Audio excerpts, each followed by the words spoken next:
जी वेरिया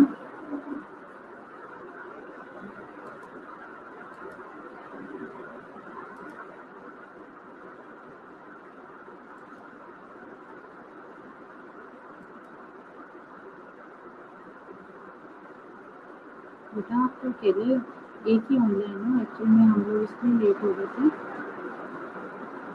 इसलिए लेट थे एक्चुअली में हमारा अपना भी वो इंग्लिश कम्युनिकेशन का जो है ना वो डेवलपमेंट का लेक्चर स्टार्ट था।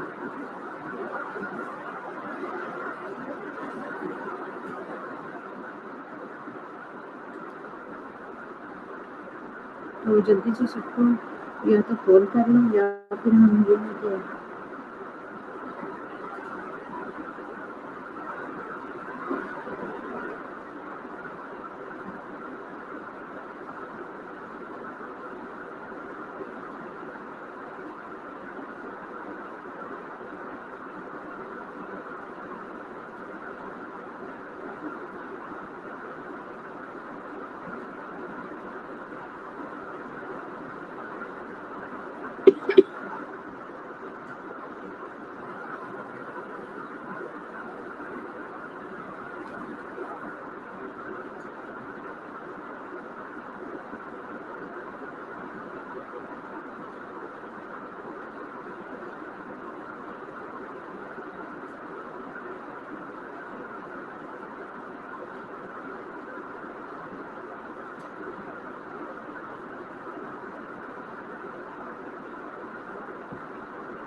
कैसे हैं सब। ये क्लास जो थी मैंने सुबह बताया था आप लोगों को कि मैडम सादिया से मैंने ली थी, लेकिन हम अर्जुन ली थी एक्चुअल में प्रिंसिपल ने हम लोगों का जो एक लेक्चर स्टार्ट करवाया है कम्युनिकेशन का, ठीक है, तो इसलिए हम लोग उधर थे, इसलिए लेट हो गए।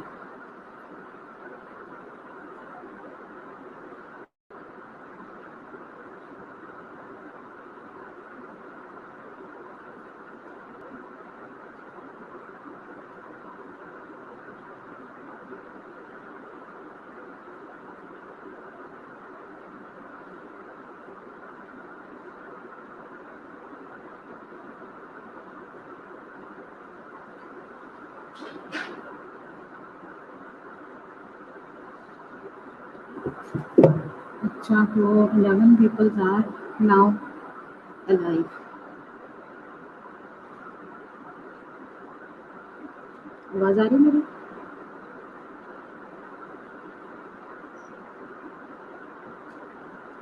एक्चुअली हमारे पास अब टाइम भी थोड़ा है, तो सेकंड वन जो है लेक्चर भी थोड़ा ही प्रिपेयर हुआ है, जितना प्रिपेयर हुआ आज हम उसको डिस्कस करते हैं, बाकी हम जो है इंशाल्लाह जो है वो ट्यूसडे को इसको डिस्कस करेंगे, ठीक है, इन मोर डिटेल।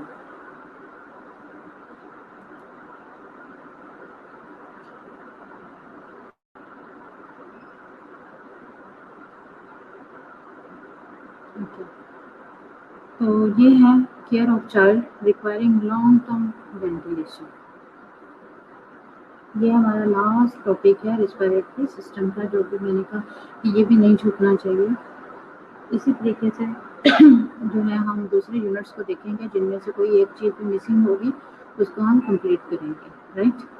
तो इसके एमसीक्यूज जो है मुझे मंडे तक पहुंच जाने चाहिए।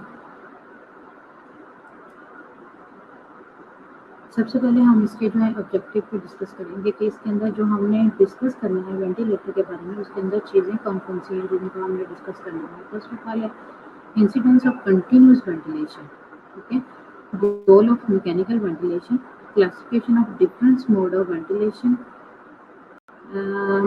adjustment on the ventilator, guideline recommended during mechanical ventilation, monitoring child with continuous ventilation, weaning from the ventilation. Next है monitoring child with non-invasive oxygen therapy. This is the point very important. ठीक है, उसके बाद है complication of the continuous ventilation के ventilation की वजह से कौन कौन सी कॉम्प्लिकेशंस हो जाती हैं, ठीक है। उसके बाद है एक्चुअल में आपका जो रिलेटेड इम्पोर्टेंट आपके लिए सबसे ज़्यादा जो है मेन ये चीज़ें जो है आप लोगों के लिए बहुत ज़्यादा इम्पोर्टेंस रखती हैं in the fourth year class, but this things are very important for the third year class, ठीक है। तो हम जो है जितना प्रिपेयर किया है आज उसको डिस्कस करेंगे। नेक्स्ट जो है जो इम्पोर्टेंट पार्ट है उसको हम ज़्यादा अच्छे से डिस्कस करेंगे। नेक्स्ट है nursing management of the ventilated patient. ये यहाँ से लेकर सारा ये मॉनिटरिंग से ये सारा आपकी क्लास के लिए इम्पोर्टेंट है।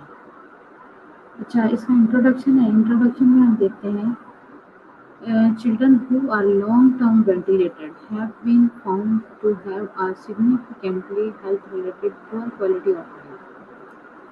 ये इंट्रोडक्शन है कि जो किस किस्म के बच्चे जो है ना वो वेंटिलेटर पे आते हैं और वेंटिलेटर बनने की वजह से उनकी क्वालिटी ऑफ लाइफ कैसी होती है, ठीक है। Children and young people on long term ventilation require the most complex care that is given outside a hospital environment and there are significant risks involved in looking after a child on long-term ventilation in the community.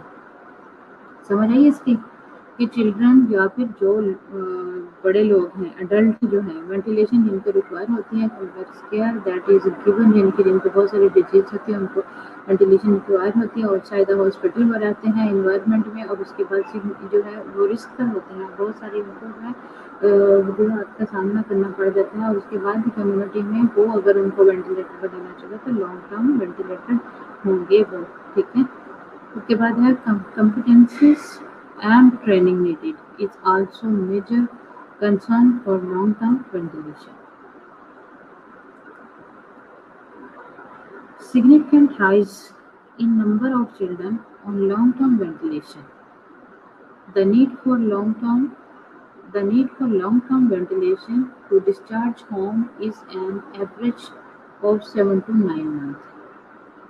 7 to 9 month mean के अगर 7 to 9 month as है तो it's very little ना। तो दोस्त अगर वो patient जो है बेबी जो है वो इतना मीन के सर्वाइव नहीं कर सकता, उसमें इतनी कैपेसिटी नहीं है जितनी कि एक अडल्ट में कैपेसिटी होती है।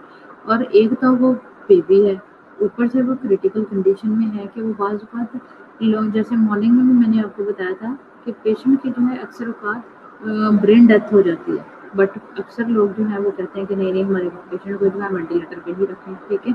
लेकिन कुछ ऐसे होते हैं जो कहते हैं कि हम इतना अफोर्ड भी नहीं कर सकते, तो अब बेहतर है कि आप हमें डिस्चार्ज कर दें ताकि हम अपने पेशेंट को घर ले जाएं और या फिर किसी आउट ऑफ फैसिलिटी में रख सकें जहां वो वेंटिलेटर पे पेशेंट ना हो और उसको पैलिएटिव केयर दे सकें और इनके जैसे भी उसके साथ उसकी केयर कर सकें स्पिरिचुअली और बट्स हो गया, ठीक है। What are the number of tracheostomy ventilated children managed out of hospital is approximately 250 to 275 per thousand. ठीक है,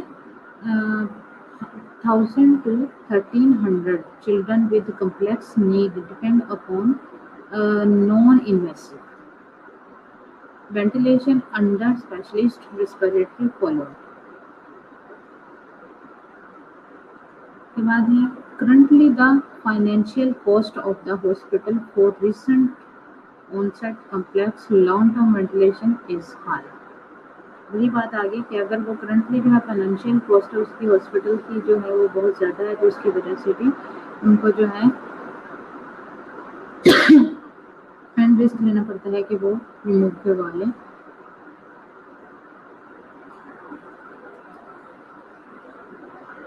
नॉर्मल रेस्पिरेशन, नॉर्मल रेस्पिरेशन क्या है? नॉर्मल रेस्पिरेशन को हम डिस्कस करते हैं। इसमें क्या होता है, एक्सचेंज होती है of the oxygen and carbon dioxide between the lungs and the external environment.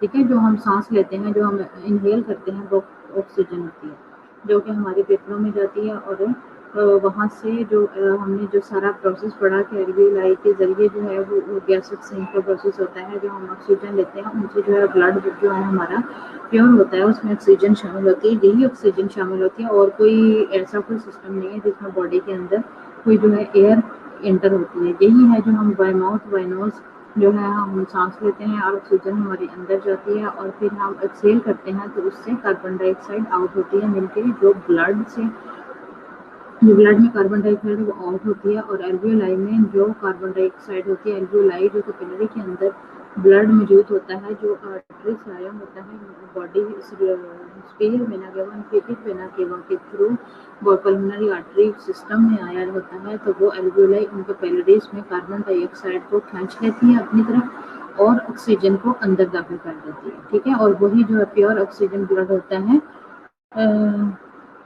वही जो है पूरी बॉडी के अंदर सर्वाइव करता है। ठीक है, यही है नॉर्मल हमारी respiration.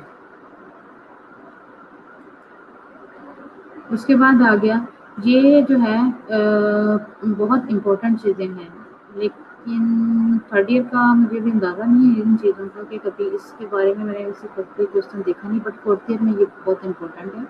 Difference in paediatric and adult respiratory system.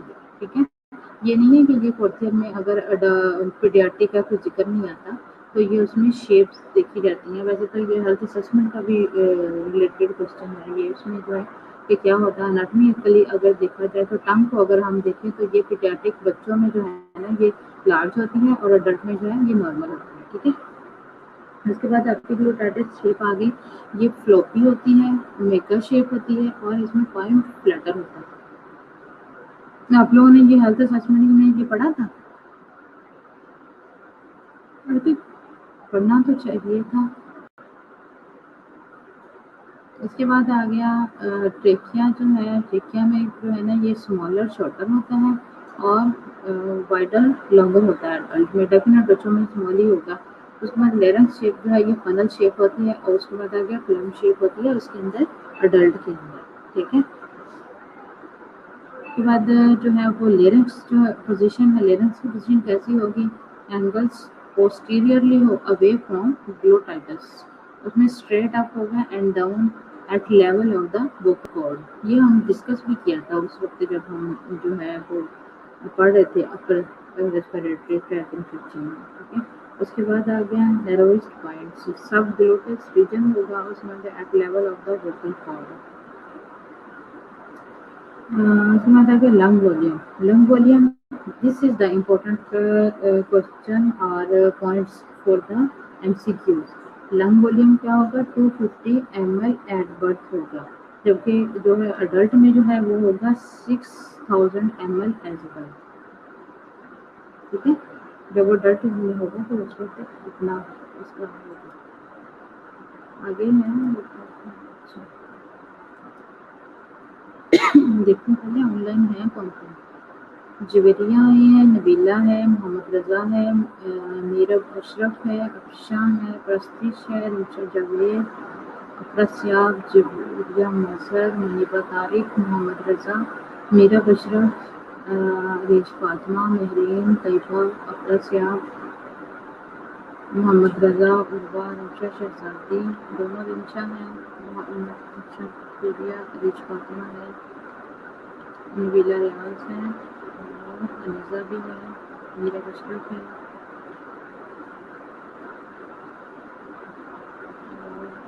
Maryam Tahir है, तारिक है। Only 21 people are alive. Others are क्या कहूँ मैं?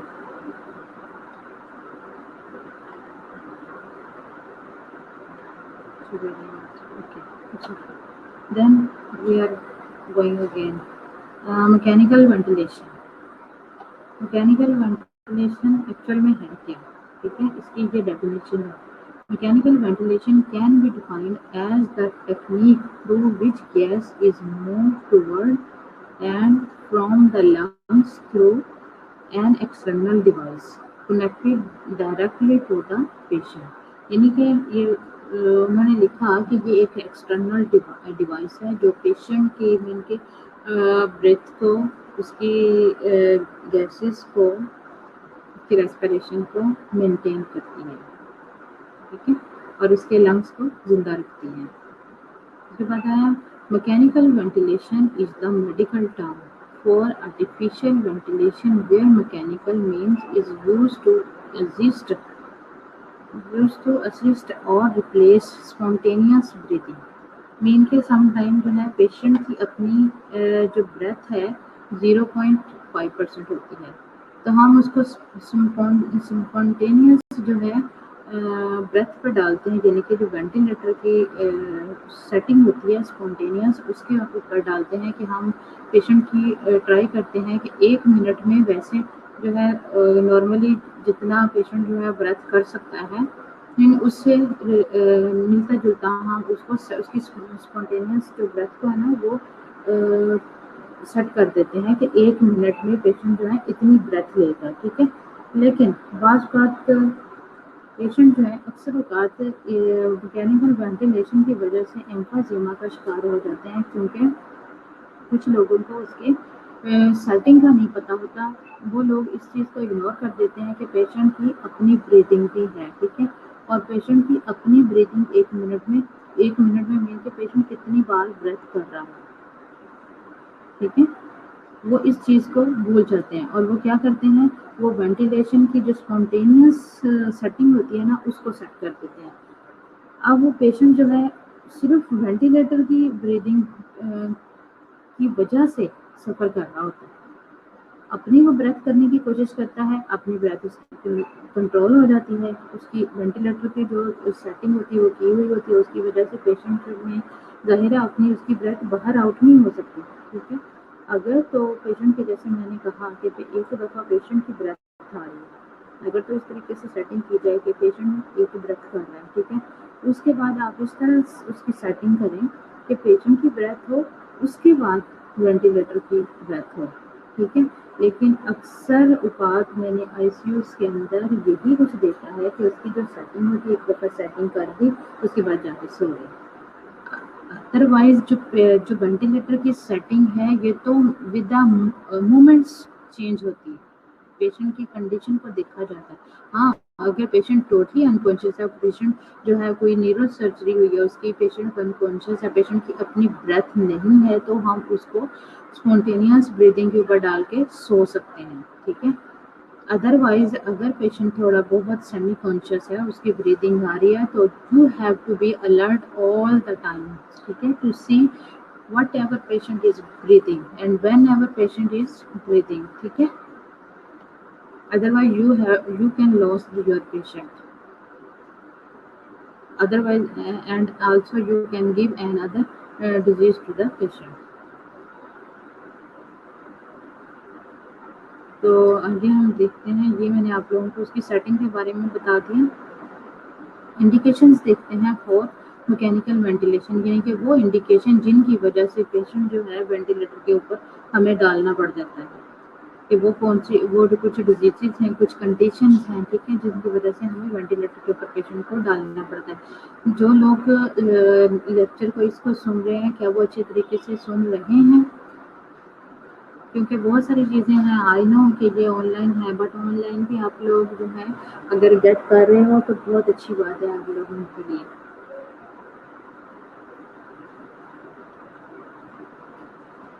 उसके बाद आ गया इंडिकेशन। इसकी इंडिकेशन में क्या होगा, हिपनिया है जो कंडीशन है ना बच्चों में, वो पेशेंट को जो है वेंटिलेटर पे ले जाती है, यानी कि उसके साथ एपनिया के साथ साथ रेस्पिरेटरी अरेस्ट हो। एपनिया में तो ऑलरेडी किसी ने देखा है कोई बच्चा एपनिया के साथ,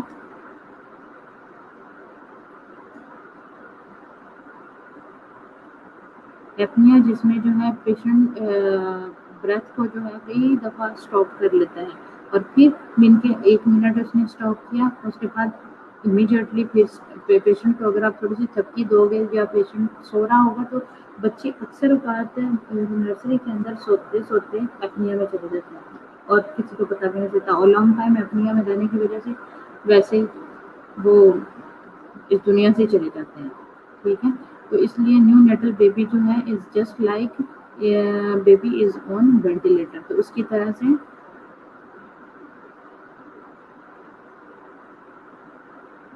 क्या कह रही है अफशा मैम, बच्चों को सी पैप भी, जी सी पैप एपनिया में ही यूज करते हैं बच्चे।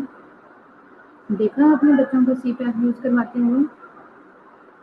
वो बच्चे जिनको हम वेंटिलेटर पे नहीं डालते उनकी मेन कंडीशन कुछ बेहतर होती है, बट वो एपनिया में होते हैं, तो हम बजाय इसके कि उनको वेंटिलेटर पे डालें हम उनको सी पैप अप्लाई करते हैं। ठीक है,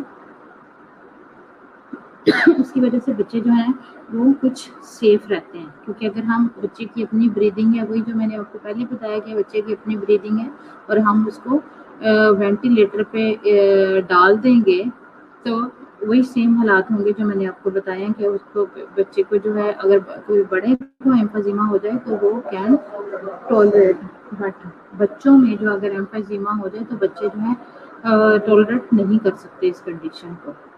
ठीक है, तो उसमें जो है अक्यूट रेस्पिरेटरी एसिडोसिस भी हो सकता है। एसिडोसिस मीन वो जो एबीजीज की सारी हमने वो कहा था कि आप लोग पढ़िएगा, इसके अंदर भी हम एबीजीज के बारे में सारा आगे जाके डिस्कस करेंगे, तो लेकिन यहाँ पे अभी थोड़ा ही, तो विद PaCO2 जो है 50 mmHg हो जाएगी और pH जो होगी उसकी जो फॉस्फेट होता है उसमें 7.25 हो जाएगा। ठीक है, उसके बाद हाइपोक्सीमिया होगा with PA2 50 mmHg with O2 60%। ठीक है, मीन केस में जो ऑक्सीजन का उसका वॉल्यूम है वो भी डाउन होना शुरू हो जाता है। उसके बाद आ गया vital capacity 2 times tidal volume.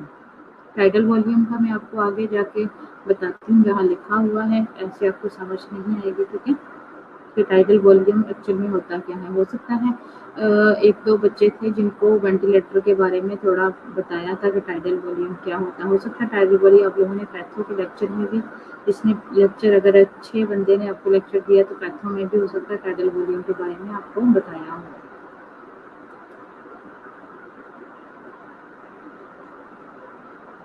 इसके बाद है रेस्पिरेशन 35 पर मिनट्स हो जाती है जो कि बच्चे को ले जाती है वेंटिलेटर के ऊपर। उसके बाद है अक्यूट लंग इंजरी। ठीक है, अक्यूट लंग इंजरी में क्या होता है, ये भी उसकी including acute respiratory distress syndrome, यानी कि कोई भी डिस्ट्रेस सिंड्रोम है ये भी उसको वेंटिलेटर की तरफ ले जाता है। ठीक है, obstructive disease like asthma, asthma में तो बहुत सारे जो है पेशेंट जो इनको बार बार होता है। क्या ये मरियम ताहिर क्या कह रही है, फिजियो में भी पढ़ा था। ओके, फिर तो आपको पता ही होगा टाइडल वॉल्यूम क्या होता है, बहरहाल हम डिस्कस करेंगे, जिनको नहीं पता उनको पता चल जाएगा। ऑब्स्ट्रक्शन डिजीज है, उन्होंने कहा है कि एस्थमा की वजह से हो सकती है, हाइपरटेंशन इंक्लूडिंग सेप्सिस हो सकता है, शॉक की वजह से हो सकते हैं, न्यूरोलॉजिकल डिजीज हो सकती है such as GB syndrome. GB syndrome का पता है आप लोगों को? किसी की बच्चे की मेरी नज़र में गुजरी थी ये प्रेजेंटेशन, किसी ने बनाई हुई है या अभी बनानी है। जीबी सिंड्रोम क्या होता है,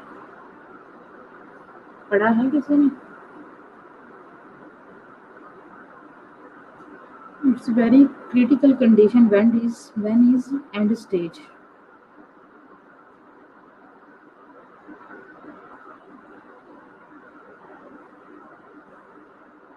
जी, मीरब ने कहा कि टाइडल वॉल्यूम जो है is the amount of air है द मूव इन और out of the lungs with each respiratory cycle. Good, आपने अच्छा बताया, बट इसको अगर हम और स्पेसिफाई करते हैं वॉल्यूम बिरे, इसका मैं कह रही थी कि इस very critical condition when is end stage, जब इसके जो है वो रेस्पिरेटरी पे आता है इसका infection, the patient is going to be very critical condition.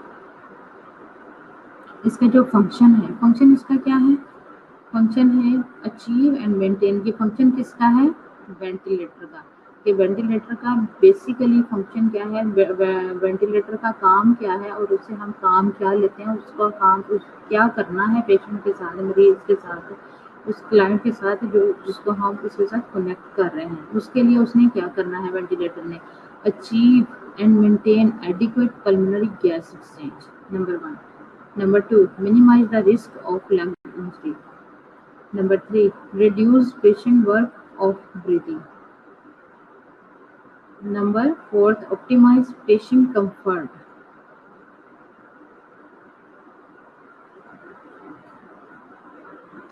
अपरा से आपने क्या लिखा है, immune system mistakenly attacks part of the peripheral nervous system, the network, yes, ये नर्वस सिस्टम की ही बेसिकली जो है ना है सारी डिजीज. बट मैं जस्ट ये बता रही हूँ आपको कि जब ये पेशेंट जो है वो सर्वाइव करता जाता है बट पेशेंट उस वक्त बिल्कुल भी नहीं बच सकता, हम उसे नहीं बचा सकते अगर इसका जो है वो इफेक्ट जब रेस्पिरेटरी तक पहुंच जाता है. यस, ये बहुत रेयर है बट सीरियस है, सही कहा मैडम ने. अब हम इसको देखते हैं. टू नॉर्मलाइज करना ब्लड गैसेस को एंड प्रोवाइड करना कंफर्टेबल ब्रीदिंग को. ओके, टाइम भी हमारा शॉर्ट रहता जा रहा है, लेकिन मेरी कोशिश है कि जितना प्रिपेयर हो गया है उतना हम डिस्कस कर लें. To maintain sufficient oxygenation and ventilation, to provide safe environment for the patient while protecting the lungs from damage due to the oxygen toxicity pressure.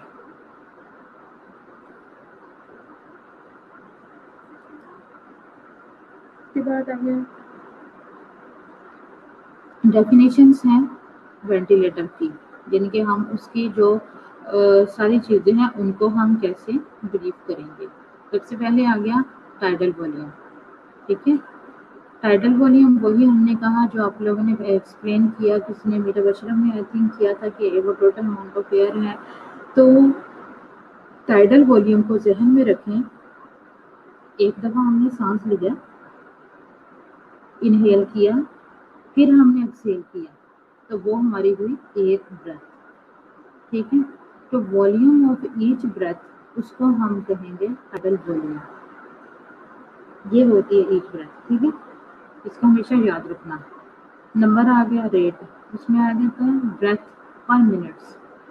Rate का मतलब कि एक मिनट में कितनी ब्रेथ हुई. ठीक है, उसके बाद आ गया minute ventilation, MV.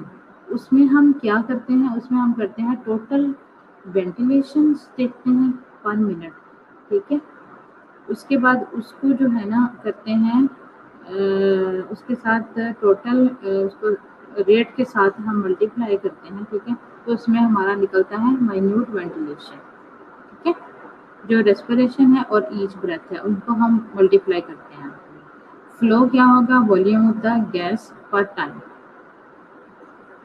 Compliance, compliance का मतलब क्या होता है, कंप्लायंस का मतलब होता है किसी भी चीज़ को, like the distensibility of a system, the higher the compliance the easier it is to inflate the lungs. Mean के इन कंप्लायंस का मतलब होता है कि अगर उसको हम प्रॉपर तरीके से अप्लाई करवा रहे हैं तो वो जो है ना इजियर होगा टू इन्फ्लेट द लंग्स, यानी कि उसकी क्वालिटी इम्प्रूव कर रहे हैं हम उसमें. ठीक है, रेजिस्टेंस क्या होता है, इम्पेडिमेंट टू एयर फ्लो, यानी कि उसके अंदर जो है रेजिस्टेंस का मतलब ये होता है कि रुकावट होती है. ठीक है, रुकावट करता है. ये इसकी जो सारी चीज़ें जो वेंटिलेटर के अंदर आती हैं, ये हम काउंट करते हैं. उसमें उसके अलावा क्या होता है, उसमें है PIP, उसको हम पाइप बोलते हैं. इसमें आ जाता है maximum pressure measured by the ventilator during inspiration, यानी कि ये हम ड्यूरिंग इंस्पायरेशन जो है ना इसको हम मेजर करते हैं. ठीक है, उसके बाद आ गया पीप.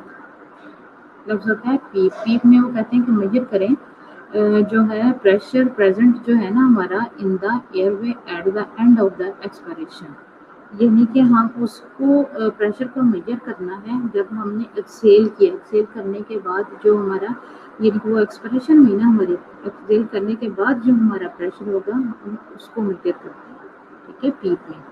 उसके बाद आ गया सी पैप। सी पैप में क्या होता है, अमाउंट ऑफ प्रेशर, वो अमाउंट ऑफ प्रेशर अप्लाइड करते हैं to airway during all phases of the respiratory cycle, ठीक है। इसके बाद आगे पीएस। पीएस में क्या होगा, अमाउंट ऑफ प्रेशर, ये भी अमाउंट ऑफ प्रेशर है अप्लाइड टू द एयरवे, जो हम अप्लाई करते हैं एयरवे के ऊपर spontaneous inspiration by the patient, यानी कि जो हम स्पॉन्टेनियसली, यानी कि जो वेंटिलेटर की जो हम सेटिंग करते हैं ना, कि वेंटिलेटर ने इतनी ब्रेथ देनी है पेशेंट को, ठीक है, ये वो है। दूसरा आ गया टाइम, अमाउंट ऑफ टाइम है डेलीगेट करता है टू इंस्पायरेशन। फिर आ गया SIMV। SIMV क्या होता है, पेशेंट ब्रेथ करता है स्पॉन्टेनियसली, ठीक है, बिटवीन वेंटिलेटर, यानी कि जो वो मैंने आपको बताया ये भी वही है SIMV, ये भी एक मोड है वेंटिलेटर का, कि उस मोड के ऊपर पेशेंट को डाल देते हैं। ये उस वक्त इस मोड के ऊपर डालते हैं जब टोटली पेशेंट की ब्रेथ नहीं होती, तो उसको हम टोटली स्पॉन्टेनियस देते हैं, ठीक है। Patient ventilator synchronize making for more comfortable experience. ये उसके जो पेशेंट जो है ना वो वेंटिलेटर के ऊपर सिंक्रोनाइज करता है, waiting for more comfortable experience करता है। ठीक हो गया, यहाँ तक आपकी होगी डिस्कशन। अब हम जो है नेक्स्ट देखते हैं, आगे आ जाएगी टाइप्स ऑफ वेंटिलेटर हमारी। तो अब यहाँ से टाइप्स ऑफ वेंटिलेटर से हम जो है नेक्स्ट ट्यूसडे को इसको सारे को फिनिश कर देंगे, या फिर आई विल ट्राई कि कल अगर मुझे किसी का लेक्चर मिल गया तो हम कल ही इसको फिनिश कर देंगे, ठीक है। कल भी ट्राई करूँगी मैडम सादिया से अगर मुझे मिल जाए। ओके बच्चों, अदरवाइज हम मिलेंगे ट्यूसडे को।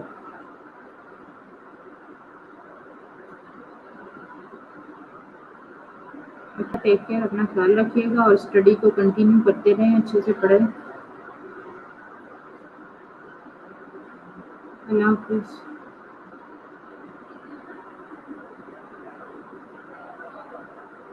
सबको मैंने देख लिया कौन कौन प्रेजेंट है, रोल कॉल में लगा